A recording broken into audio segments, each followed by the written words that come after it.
Ivory Flakes, the sheer safe flakes that keep lovely clothes looking new and beautify hands that wash dishes, now bring you The Egg and I by Betty McDonald.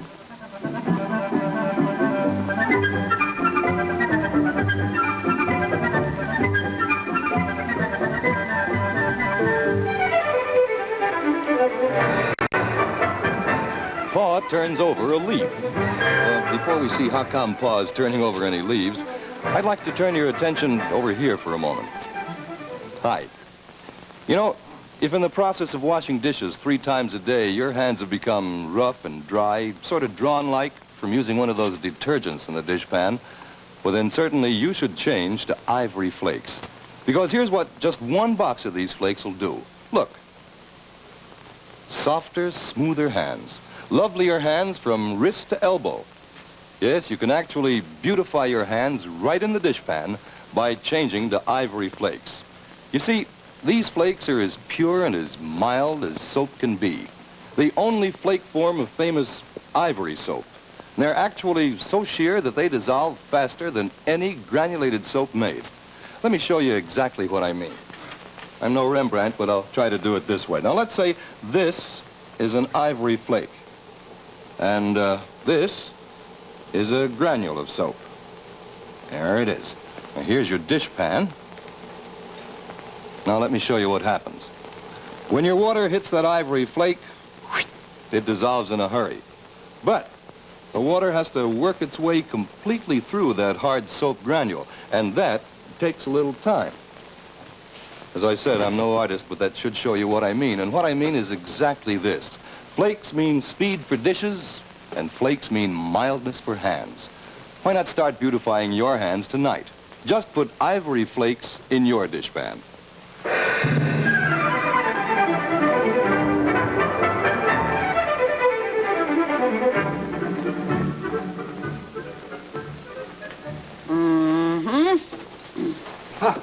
Hi, Ma. Hello, Pa.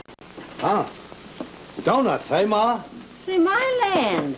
You finished the milking already? No, Ma, but I figured there was something going on in the kitchen here. Oh, you're a wizard. All right, have one. Oh, thanks, Ma.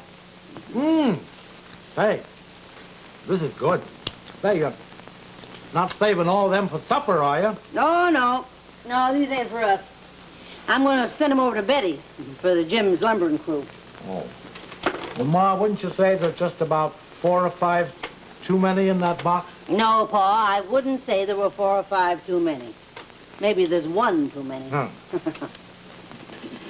Oh, Lan, I never get over the way you can eat. You know, if you just work so fast and furious. Well, working ain't no special gift. Everybody gets the inclination to work, and it takes a lot of energy to fight that inclination, Ma, believe me. You know, Pa, sometimes I wish you wouldn't fight it quite so hard. I could be the best worker in all of Allegheny County, if I wanted to. You could? Yep. I certainly could, but I don't want to. Yeah. You know, you sound like some of the men in my family. They was always saying to me, oh, yes, I can give up smoking any time I want to. Yeah. Trouble is, they never wanted to. Say, Ma, what's eating you? Oh, nothing. Well, what would be eating me? Well, I don't know. You're kind of skittish. I know what it is, Ma. What? It's the first day of spring. You always get a little extra pep that time of year. Oh, do I? Yeah. I remember that winter I was courting.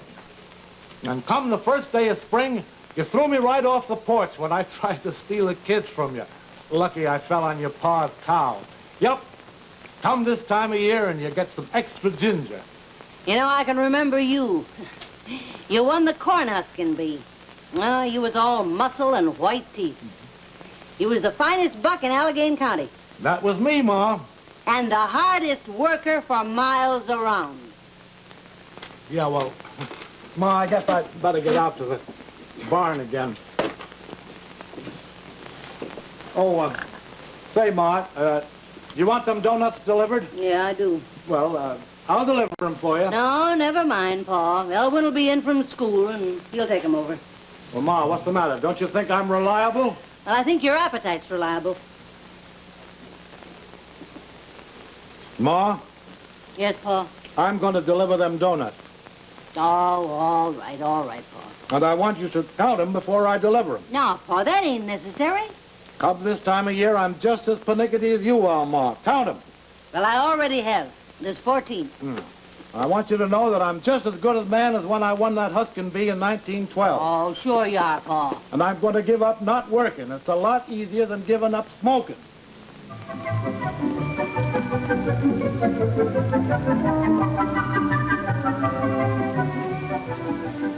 Oh, honey, listen, the next time one of us goes down to Ed Peabody's, will you mind get some more kerosene? We're getting a little low on there. Now, how you coming? Oh, fine, except stuff on the back. Oh, is it? Hey, listen, shouldn't you be doing that inside the barn? Oh, well, it's so nice and sunny today, and I'll move them inside when it gets colder. Say, I got some flowers, too, some begonia bulbs and daffodils. And I'll finish with the tomato and the cabbage and broccoli in a minute. I see. Well, as long as we're going to have a late lunch today, I'll have the vegetable plate. Oh, well, you'll just wait, son. Oh, hi, Mr. Blake, Mrs. Blake. Oh, hi, Jed. My goodness, that sure looks like an ambitious job you got ahead of you. Say, didn't you know about planting by the moon? Oh, sure, it's right here in the almanac someplace. Let's see. Oh, here it is. The best time for growing things above the ground is during the new and first quarter of the moon. For growing things below the ground during the full moon. Yeah, that's right. Oh, but wait now. Here's what I want to show you. Now, it goes on to say that planting by the time of the moon is superstition only and has never been proven of value by scientific methods. Oh, they're so right. It's all just a silly superstition. Mr. Blake, I came over to find out if you thought we'd have time for a little coffee break today. Why, sure, Jed. I don't see why not. We're in no particular rush today. Oh, well, if you have some extra time, why don't you help me planting seeds? Oh, darling, I'd love to, but after all, we do have to get the lumbering done. But I'll tell you what.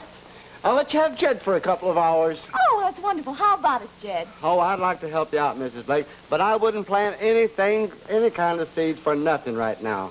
No, indeedy, it's the wrong time of the moon. But, Jed, you just said that was superstition. Oh, well, it is. It's all just superstition, and I don't really believe in it, but, well, why take a chance? Well, if you ask me, you're both trying to wiggle out of some good, honest work, that's all. Honey. Mrs. Blake, how can you say it? Well, it's true. I don't know anybody lazier than you two men. Howdy, folks. Darling, I got news for you. Here he comes now. Hi, Pa. Oh, how are you? Fine. Ma fixed these donuts for the crew. Oh, how sweet of her. And Yeah. thank you for bringing them up. It's Yeah. very sweet. I bet he's a lot heavier now than when he started out. And what do you mean by that?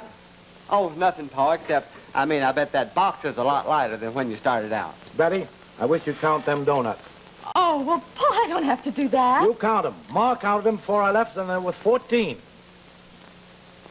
Well, there's 14 now. You see, you old blabbermouth?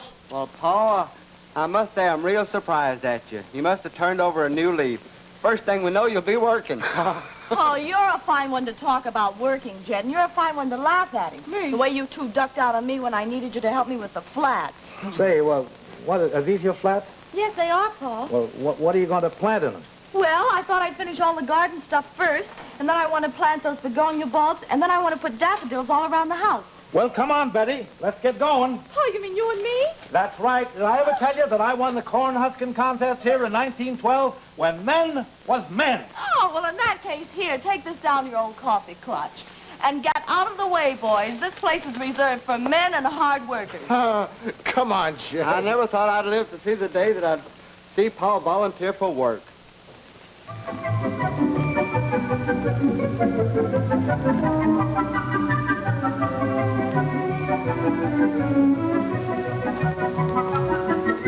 Hey, quiet there. My land. You're as crotchety as any human child I ever knew. Why, Ma, how nice and on your Hello, feeding, Betty. Penny. That's what I came in to do. Oh, Len, I come in here and she was just squealing her head off, so I figured it was about dinner time. Oh, well, for Penny, every day's a long dinner. Oh, Ma, did you know that Pa was helping me with the flowers? Yeah, I seen him working. Yeah. And, you know, he asked to do the work, and he's been out there bent over those flats for over an hour, and he's working like a little beaver. Oh, you know, Betty, I'm afraid I just kind of nagged him into it. I was kind of worried, you know, he's been gone away from home so long. So I come over here, and the first thing I see is Pa working. I know. Well, what do you think's gotten into him? Oh, I don't know, Betty. You know, spring does funny things to people. That's right. It is the first day of spring, Ma. Sure, and the older you are, you know, the quicker you feel things. Ma, do you think that Pa's turned over a new leaf? Oh, Betty, you sound worried. Well, I guess it's wonderful to turn over a new leaf, but somehow I've gotten so used to Pa the way he is that... Oh, Lynn. What? That sounds like Pa. I better go down there, Ma. Yes. Oh, my goodness. Oh! Ah, what's the matter? I heard you yelling all the way down to the lumber shack. Come on, can you get up? Back. Oh, What's you the didn't matter? break it. It's just stiff, that's all. Come on, get up. Oh, Lynn, Pa. Oh, here. Pa, what's the matter? Overworked, that's I I all. worked Ma. so hard I broke my back, Ma. Why, Pa, look at all you done. Yeah, I told you I was as good a man as when I won that championship back in 1912. Oh, you're twice the man you ever were. Yeah. Land sakes, what's all that yelling for? Look at all those flats that I filled single-handed. You did. Yep, ask Betty, didn't I? Sure did, single-handed. Oh, Pa, that's wonderful. Say, you got to get on home. You need a rest. Yeah, I sure do, Ma. Oh, there. Say, Pa. Oh, you're an awful good worker. But you're more comfortable to live with, you know, when you're just Pa. Yeah. Come on. Oh, dear. Hey, these ain't begonia bulbs, they're lily bulbs. No, they're daffodil bulbs. Didn't you want the daffodils planted up around the house and the begonia bulbs planted down here? Yes, I did. Well, that's what I thought. Well, you better change your plans because Paul got it all backwards. I know that, Dick. You know it. Yes, but the poor thing had already planted half of them when I noticed it, and I just didn't have the heart to tell him. Well, what are you going to do about it? Oh, it's not what I'm going to do. It's what you and Jim are going to do. Dig them up and plant the begonias. Oh, well.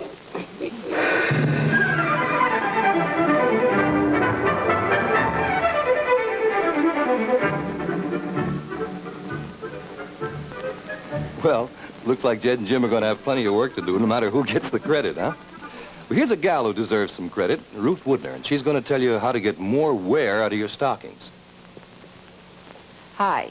Do you wait till you've piled up a lot of stockings before you wash them? If you do, you're liable to have fewer and fewer and fewer pairs of stockings. You see, the wrong soap and improper care can cause runs and even fade stocking colors. So to protect your nylons, be sure to wash them every night with Ivory Flakes. And then you'll find that they'll wear and wear, and that the colors will stay fresher and truer so much longer. As a matter of fact, Ivory Flakes care keeps nylons looking lovely up to twice as long. See, Ivory Flakes are the only flake form of famous Ivory soap, the mildest washing care possible. And those flakes are so sheer that they'll dissolve faster than any granulated soap known, even in cool water. So don't be careless with your precious nylons. Wash them every night in Ivory Flakes. They'll wear so much longer.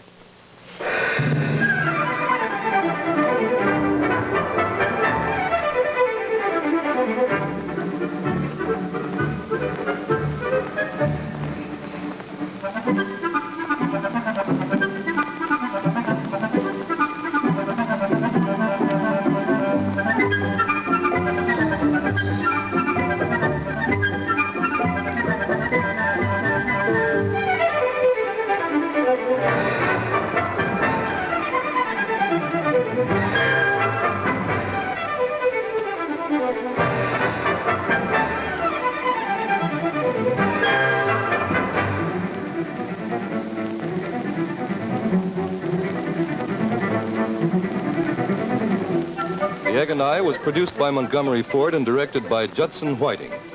Now this is Alan Edwards saying so long for today. And remember, to keep your lovely clothes looking nice and put prettier hands in the dishpan, get pure, mild Ivory Flakes.